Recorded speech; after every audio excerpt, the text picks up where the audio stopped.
Okay, so you want to own a self-storage facility. Here's the number that explains the entire business, and it comes from one of the largest operators in America. In 2020, the gap between the rate they advertised to new customers and the rate their existing customers were actually paying was 11%. By the end of 2025, that gap was 69%. Same buildings, same units, same steel doors. The people already inside were paying nearly twice what the sign out front was quoting to anyone walking past. That is not a pricing error. That is the product. Because self-storage is not really in the business of renting space. Think about what actually happens. You pay a low advertised rate, say $1 for the first month, or 30% off for 3. You rent a van. You take a Saturday. You lift everything you own up a ramp and into a 10 by 10 steel box, and you drive away. And at that exact moment, something changes that has nothing to do with storage. Getting your things out of that box now costs another van, another Saturday, another set of aching arms, and somewhere new to put it all. Call it $300, $400, $500 of effort and inconvenience. So the operator can now raise your rent by $20 a month, and you will pay it. Not because $20 is fair, because $20 is less annoying than a Saturday. Then they do it again, and again. The industry has a term for this. It's called an existing customer rate increase, ECRI, and it runs at somewhere between 8 and 12% a year for long-tenured customers, applied on month-to-month leases that can be repriced whenever the operator likes. One industry pricing consultancy describes the mechanism with unusual honesty. They write that status quo bias is the storage operator's best friend. They're not wrong. That's the machine. Everything else is a shed. Let's start with what you'd actually be buying, because the building is almost the least interesting part. A self-storage facility is one of the simplest structures in commercial real estate. Corrugated steel, a concrete slab, roller doors, a fence, cameras, and increasingly no staff at all. There are broadly 3 formats. Drive-up single-story, the classic rows of orange doors on cheap land at the edge of town. Around 60% of American storage space is still this. Cheap to build, cheap to run, but it needs land, so it can't be central. Climate-controlled multi-story, interior corridors, heating and cooling, lifts.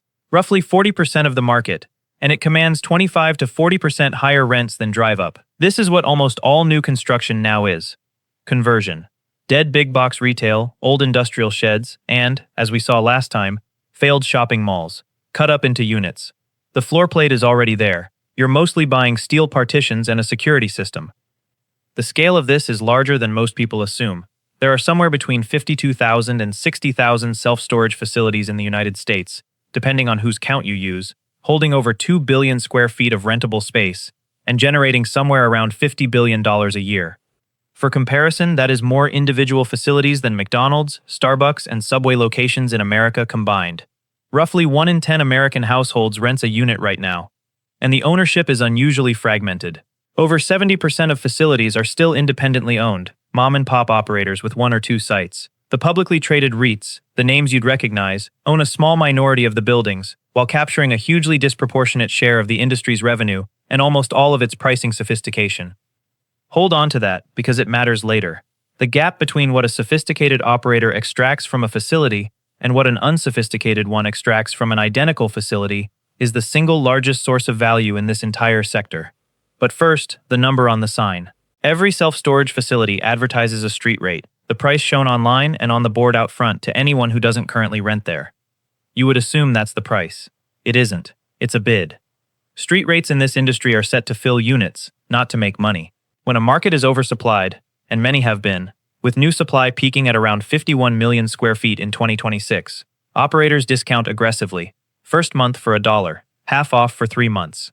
Free lock, free van hire, no admin fee. Industry analysts describe the resulting picture bluntly. They ask why, in an undersupplied high-income area, operators are advertising such low rates online. The answer they give is that the street rate isn't the business. The street rate is the door. Because once you're through it, an entirely different pricing regime applies. And this is where the arithmetic gets genuinely interesting for an owner. A self-storage lease is month to month, not a year, not 7 years like a mall tenant, not 25 like an anchor, 30 days. In most industries, a 30-day lease is a weakness. It means no security of income, constant churn, no predictability. In self-storage, it's the opposite, and it's the reason the asset class works. A month-to-month lease means the operator can reprice every single tenant, Every single month, forever. No renewal negotiation. No expiry date to wait for. Just a notice, sent by email with a new number on it. There is no other real estate asset in America where the landlord holds that power over a tenant who has already, physically, moved in. Commercial landlords wait years for a lease to roll. Residential landlords are constrained by tenancy law in most jurisdictions. The storage operator waits 90 days and sends an email. So how much do they raise it by, and how do they decide? That's the machine. The rate increase in self-storage is not set by a person. In any sophisticated operation, it's set by an algorithm, and the inputs are not what you'd expect. It doesn't primarily look at inflation. It doesn't look at your unit's costs. The marginal cost of your occupied unit versus an empty one is close to zero. It looks at how long you've been there, what's around you, and how likely you are to leave. The typical implementation. A first increase around 3 to 6 months after move-in, then further increases every 6 to 12 months, in the region of 5 to 8% each, compounding. For long-tenured customers, the industry reports annual increases running 8 to 12%. Now do that arithmetic against a low teaser rate over an 18-month stay, and you understand the 69% gap. The operators are explicit about the logic. One pricing consultancy describes the strategy as keeping increases frequent enough to compound but small enough to stay below the threshold where tenants feel compelled to act. Read that again. The design objective is not fairness, and it's not cost recovery. The design objective is to stay just underneath the point where you do something about it. And there is a second, quieter reason this matters more than the rent itself. Self-storage facilities are valued on a capitalization rate applied to net operating income. At a cap rate of, say, 6%, every extra dollar of annual NOI adds roughly $16 to the value of the building. So consider a modest facility with 500 occupied units. Raise everyone by $10 a month. That's $60,000 a year of additional income at almost zero additional cost, and roughly $1 million of additional asset value. That is the whole game. The rent increase isn't really about the rent, it's about the sale price. Which is why the algorithm never stops, and why an operator with the software beats an identical operator without it. They're not running a better facility, they're running a better model of your reluctance to move. And that reluctance is worth quantifying. Here's the thing that makes storage different from every other subscription you're overpaying for. You can cancel a gym membership in an app in 90 seconds. You can switch insurers in an afternoon. To leave a storage unit, you have to physically move everything you own. Again. Add it up honestly. A van rental, a tank of fuel, a day of your time, probably a friend's time, and then the awkward question of where it's actually going. Because if you had somewhere to put it, it wouldn't be in the unit. That's easily $300 to $500 of real cost and one destroyed weekend. So a $20 monthly increase would take 15 to 25 months to exceed the cost of leaving, and by the time it does, they've raised it again, and the calculation restarts. The data shows this working exactly as designed. The average American storage tenant now stays 18 to 19 months, up sharply from roughly 9 to 14 months before the pandemic. In the first quarter of 2026, one major REIT reported that 64% of customers had stayed longer than 12 months, and 46% longer than 24. Nearly half of all customers, paying for over 2 years. Now, some of that is legitimate. Around 70% of storage demand is triggered by what the industry calls the 4 Ds: death, divorce, dislocation, and downsizing. Those are real disruptions, and people genuinely need somewhere to put things while their life reorganizes itself. But a meaningful share of those long stays are something else. They're units nobody has opened in a year, boxes whose contents the renter can no longer list, furniture that will never go back in a house. The industry's most reliable customer is a person paying rent on possessions they've stopped thinking about. And the operator knows precisely how long you've been there. It's the primary input in deciding how much more to charge you. Which raises the question of what happens if you simply stop paying. This is the part of the business most people don't know exists until it happens to them. When you rent a storage unit, you grant the operator a lien over the contents. Not a claim against you personally, like a normal debt. A security interest in the specific things inside that box. Every American state has a Self-Storage Facility Act setting out what follows. The details vary, but the shape is consistent. Miss payments, receive notice, pass a deadline, and the operator may sell your possessions at auction to recover what you owe. No court hearing. No judgment. No lawyer. The operator cuts your lock, photographs the contents, advertises the sale, and sells the lot. Often to buyers bidding on a unit they can only look into from the doorway. That's the business those reality television shows were built on. What the shows leave out is that every unit being auctioned belonged to someone who couldn't pay, and that the operator is both the creditor and the auctioneer. And this is where the pricing model and the enforcement model meet. which is the genuinely serious part. In February 2026, New York City's Department of Consumer and Worker Protection sued Extra Space Storage, alleging a bait-and-switch scheme across roughly 60 city locations. One cited customer began at $290 a month in early 2025 and was raised to $479 within 3 months, a 165% increase, the complaint says, with no notice. The complaint further alleged the company changed locks and threatened to auction belongings to pressure customers into paying increased rents and disputed fees. In July 2026, the city announced a resolution securing $1.7 million for New York consumers, and the city's commissioner stated that the company had auctioned people's belongings after they protested price increases. New York now requires every self-storage facility in the city to be licensed. That is one operator, in one city. But the mechanism it describes is the industry's standard equipment. Let's build a year. Illustrative model, sector averages, not a real property. Take a single facility, 60,000 square feet, around 500 units, which is a fairly typical modern build. Revenue.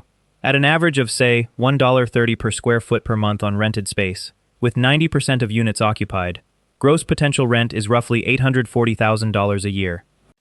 Add the ancillary lines, which matter more than people expect. Tenant insurance, often sold as protection, frequently at a commission of 50% or more to the operator. Administration fees on move-in.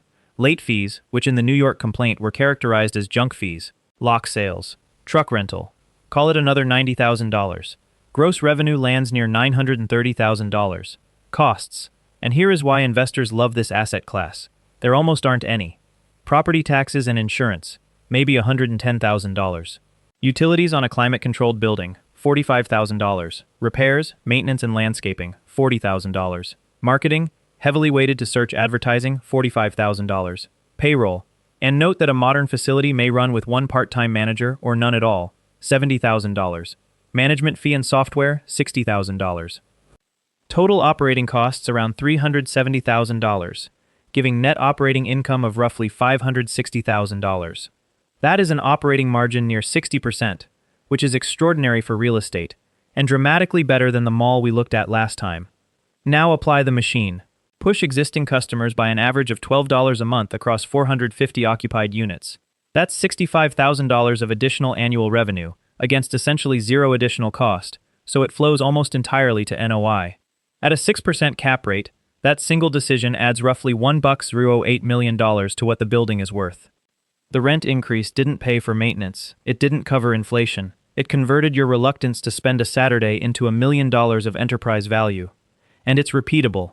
Every year, on the same tenants. Now, I've been fairly hard on this business, so let me put the other side properly, because it's stronger than the critique usually allows. First, month-to-month cuts both ways. You can leave with 30 days notice and no penalty. Try that on a flat, a car lease, a phone contract, or a gym. The same flexibility that lets them raise your rent lets you walk without breaking anything. Second, the service is real. The 4 Ds are genuine crises.